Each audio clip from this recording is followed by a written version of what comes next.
Batti Vikramarka garu, you are Deputy Chief Minister and also I am Nishant.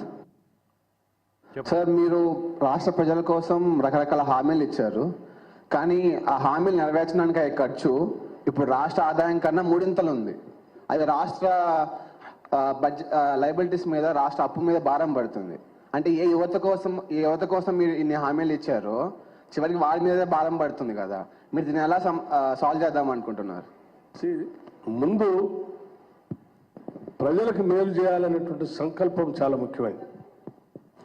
రెండు ఆదాయాలను సమకూర్చుకోవటంలో అపారమైనటువంటి అనుభవం ఉన్నటువంటి కాంగ్రెస్ పార్టీకి ఇది పెద్ద సమస్య కాదు.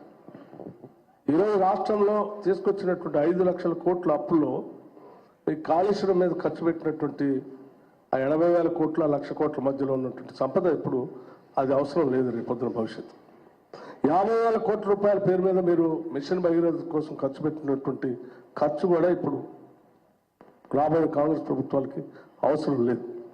ఇటువంటి వాటన్నిటిని జాగ్రత్తగా పోగేసుకుంటూ దోపిడీకి గురి కాకుండా జాగ్రత్త ఫిల్ఫ్రేజ్ చేసి ఆదాయాన్ని పెంచుకొని ఆ వనరులతో ఈ సంక్షేమ కార్యక్రమాలు చేయడానికి మంచి అవకాశం ఉంది. నెంబర్ 1. చాలా చక్కగా దోపిడీకి గురి కాకుండా చేయొచ్చు, కడుపు కట్టుకుంటే అయిపోతుంది, మాకు తెలివి ఉంది, అసలు ఇంకా కొత్త అప్పులు అవసరం లేదు చెప్పిన సుద్దులు డిప్యూటీ సీఎం గారు అన్నాడు. చాలా గొప్పగా చెప్పిన సుద్దులన్నీ కూడా మీ కళ్ళ ముందు ఉన్నాయి. ఆ రోజు ఇంకొక అబద్ధం కూడా ఇవాళ చెప్తున్నది అబద్ధం అనడానికి.